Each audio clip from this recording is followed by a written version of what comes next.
want to thank you, media, for coming. We have several people that want to address you today. My name is Tom Ford. I'm with Sanctity of Marriage, Alabama, and I'll kind of lead us off, and at the end we'll have some time for questions if you'd like to ask some questions. I'd like to start by saying that, stating the obvious, that marriage is between one man and one woman. That's what marriage has always been. That's what it still is. You know, we know it, and I believe everybody knows it. This battle really isn't about marriage at all. There's a lot of other things at stake.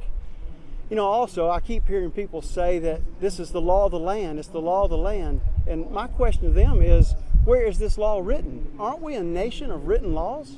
Where is it written? Then my next question I'd like to ask is, how do we make a law? How do you make a law in the United States? Do 5 unelected judges decide, and this is all of a sudden a law, binding on everyone?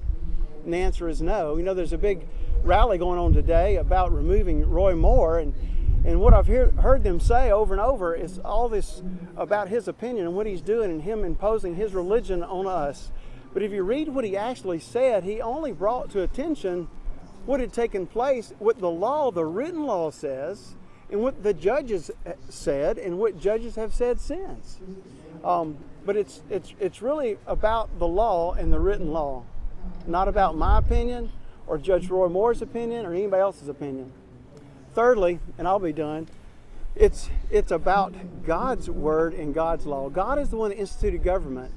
God is the one who instituted marriage, and God hadn't changed his mind.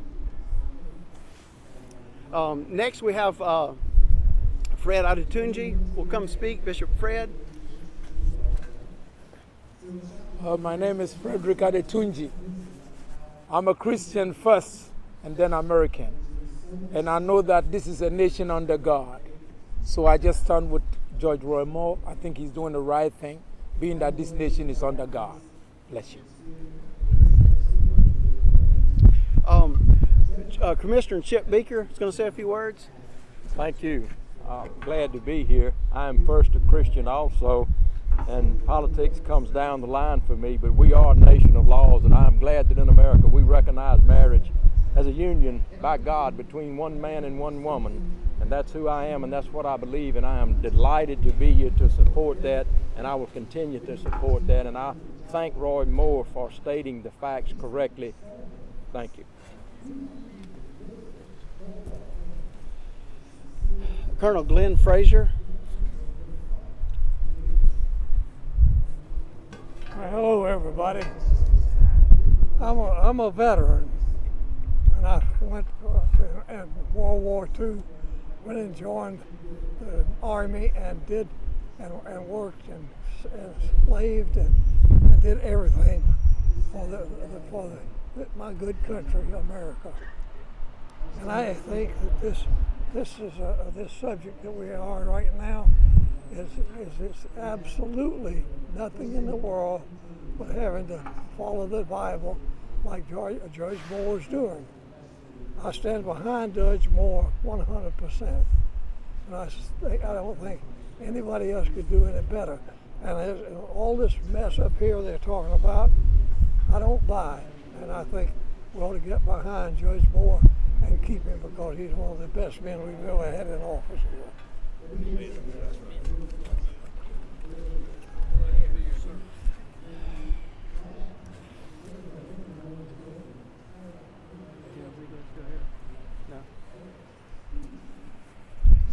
Next we have Hannah Ford, who will be reading a statement from Uni Smith and Eagle Forum.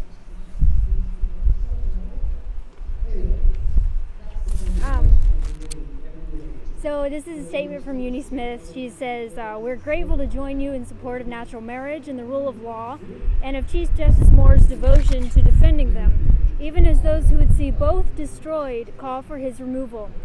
Eagle Forum of Alabama has advocated natural marriage for years, and we've worked hard to preserve and defend our constitutional republic.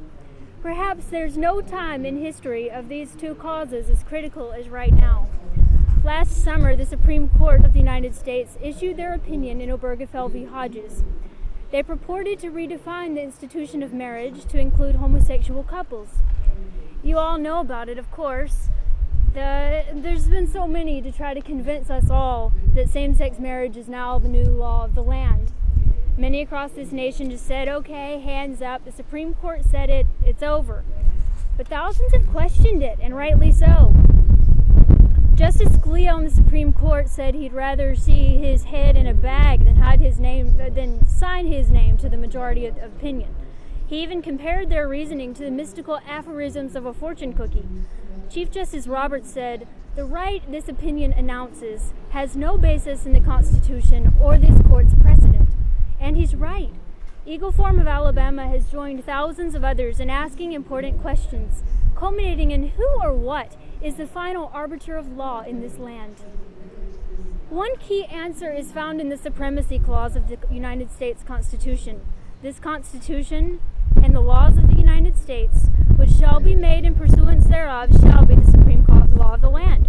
Adherence to this Supremacy Clause that establishes the supremacy of the Constitution itself compels us to challenge any opinion from the Supreme Court that is not in line with the Constitution. Obergefell, for example, included questions of marriage and family policy. Marriage and family aren't under the jurisdiction of the federal government. To that point, the Supreme Court, in their own ruling 2 years ago regarding the DOMA laws, stated that marriage is not a federal issue and left it to the states.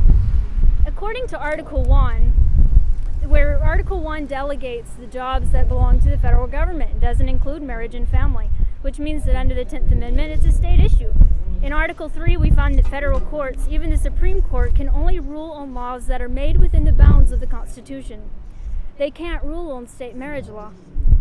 Further, the judicial branch can't in any way assume the role of the legislature, the lawmakers.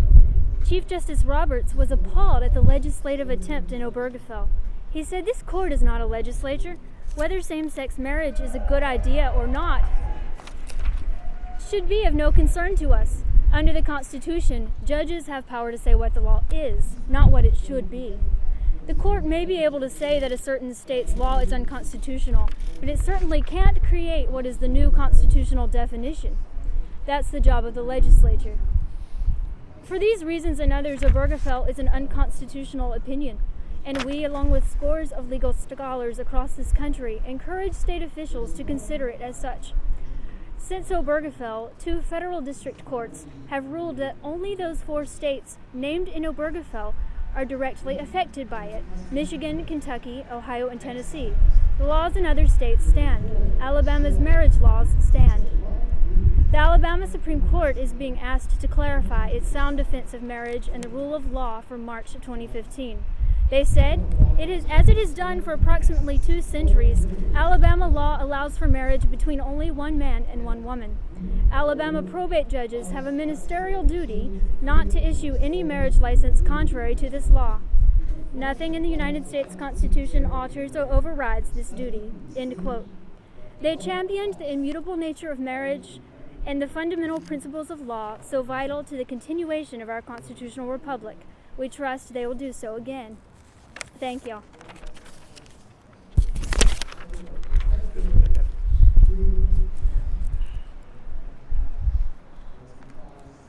Now we'll have Dean Young. Yes, sir. You'll be next, sir. Thank you, sir. Thank you. Thank you. Can y'all hear? You guys hear? Listen, I've been with Judge Moore for over 20 years, and this is just another instance where Judge Moore has stood up for the people of Alabama and for the Constitution of the United States. Now, 81% of the people of this state voted on a constitutional amendment. And they said marriage is between a man and a woman. And all Judge Moore's doing is holding up the state laws of Alabama. And he's made it real clear that the 8th Circuit said that if it wasn't in front of the Supreme Court in Obergefell, that it wasn't in front of that it didn't affect those states, and therefore it doesn't affect the state of Alabama. So in the state of Alabama as it stands today, Judge Moore's order is absolutely correct in that all of these marriages that are taking place, same-sex marriages, are not allowed, and any of them that have been performed are null and void, because in the state of Alabama it is illegal for a man to marry a man or a woman to marry a woman. You see, it always has been a man and a woman. Marriage is today a man and a woman, and marriage will always be a man and a woman, no matter what anybody says, even 5 judges on the Supreme Court of the United States. Is that right? That's right. Amen. And who's proud of Judge Moore? Judge Moore. That's right.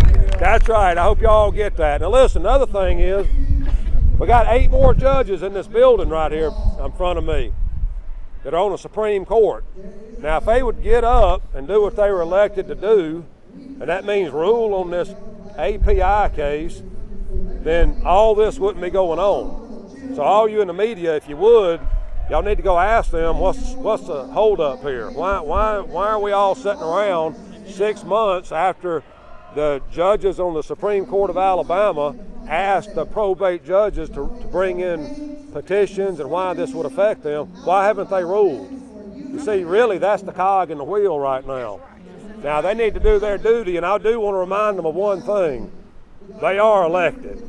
So when they do get ready to rule, always remember that 81% of the people of the state of Alabama do not believe and will never believe, no matter what 5 judges on the Supreme Court say. They won't believe that marriage is between one man, or one woman and one woman, because it never has been. Now we got thousands of years of civilization, and they have never done this. Even in Greece with Aristotle, and they had a lot of homosexuals back in Greece in the day, they didn't even try to do that. They didn't even approach that issue because they knew good and well what marriage was, and they didn't even try to pretend like it was anything other. So we're in a situation, this is ground zero in the cultural war in the United States. Right here, right now, we got one man that's standing up, and I read in the UPI where they're saying he's got the weight of history on his shoulders. And we should have brought our megaphone. Hang on 1 second. And that would be Judge Moore. And no matter how many protests like this these people have, Judge Moore, I promise you, like I said, I've known him since before the ACLU went to his courtroom in Gadsden. Judge Moore is going to do what's right. He believes with all of his heart that this nation was founded because he can read well on a foundation of God. 4 times in the Declaration of Independence, they talk about God. And we're a nation founded upon a belief in the Christian God. And there's nothing anybody can do about that. You may not like it. You know, people may not like the fact that we were founded on a belief in the Christian God, but that's just the way it is. You know, it doesn't matter what people like. The facts are the facts. So, one last thing. Now, please, media, hear me out on this. You guys have been running around printing everything that these liberals are saying. And I'm talking about Judge Vance's wife, the guy that ran against Judge Moore in the last race. His wife is the federal prosecutor, and they're printing what she's saying about this case. Well, she needs to stay out of it. She's absolutely biased. And obviously, I mean, I know her husband's a liberal Democrat, so she needs to not inject into this. She needs to mind her own business. As a matter of fact, the only people that can correct the Supreme Court of Alabama is the Supreme Court of the United States. Now, I come from a place called Mobile, Alabama. Now, in Mobile, Alabama, we got a judge down there, a little district judge called Judge Grenade. And see, she started all this mess. And she doesn't have any right to tell the people of the state of Alabama what to do. And Judge Moore in the Supreme Court of Alabama way supersedes her authority. So media, if you would, let them know what the truth is. And it's real simple. I'll tell you how to know what the truth is. Get Judge Moore's order and read it. Judge, it's as clear as a bell. You know, we got a situation. This is what the Supreme Court said. This is what the 8th Circuit said. And obviously we weren't in front of Obergefell in Alabama, so it doesn't apply to us. So please print the other side. Please let them know that Judge Moore's got a whole heck of a lot more support across this state and across this nation than do the people that are trying to force their will and trying to redefine a word that's been around from the beginning. And that's just the way it is. And we're going to stand behind Judge Moore. And you know, a lot of our people weren't. A lot of these people took off today to come over here. But these are the working people that believe in the state of Alabama, that believe in the Constitution of Alabama, that believe in the Bible, and they want to see righteousness done. And you cannot, again, I'm going to say it one more time. This man right here, black man, 1857, guess what the Supreme Court said? You know what they said? They said black people are property. Now, does that make that right? Nope. No. Does that make it right? Nope. No. The Supreme Court was wrong in the Dred Scott decision. They were wrong when they said that abortion should be legal in the United States of America. It'll never be right. There was a war fought because of those things, of the Dred Scott decision. And I'm going to tell you something, one last thing, and I'm getting to the end here, folks. But listen, Justice Kennedy on the Supreme Court was asked when he was at Harvard, a student stood up and said, what are we going to do about these judges that have a problem with this? Are we going to throw them in jail just because they really do have a belief system?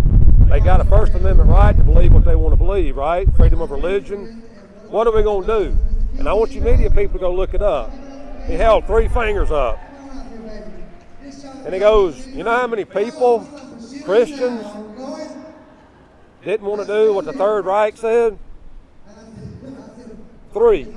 There were 3 judges, please go look it up. 3 judges, and they didn't do what the Third Reich wanted, so they quit. And then he said about the Dred Scott decision, he said Abraham Lincoln's got a problem with that, and they just had to do what they had to do. Well, the message, and I hope this gets to them, Jay, to the Supreme Court of the United States, to Justice Kennedy, is that Justice Kennedy, the Dred Scott decision caused a civil war. And if we're going to talk about the Nazis and we're going to talk about the Third Reich, millions and millions of people died because of that. So that's Justice Kennedy that was the 5th vote in all this stuff. And that's his attitude toward all this. We've got to get back to the godly principles that made this nation great. And if we don't, we're watching the end. You know, 20 years ago, Jay, when we started all this, I used to say this kind of stuff was going to happen. Now I say, just open your eyes, it's happening. It's happening. So we stand behind Judge Moore, and I'll just let the cat out of the bag. I had a poll done. 75% of the people in the state of Alabama still stand behind Judge Moore. That's right. So everybody can say what they want to, but the good people of Alabama know marriage is between one man and one woman, and they're very proud of Judge Moore for what he's done and for what he's doing. And please, my appeal to the 8 other justices on the Supreme Court, please do what you were hired to do and rule. And remember the one thing, though, you were elected here in the state of Alabama, and you will be held accountable. Thank you, guys. Thank y'all for coming. Dean Young. Yes, sir. It's Deanyoung. Just a guy. Just a man. Just a guy.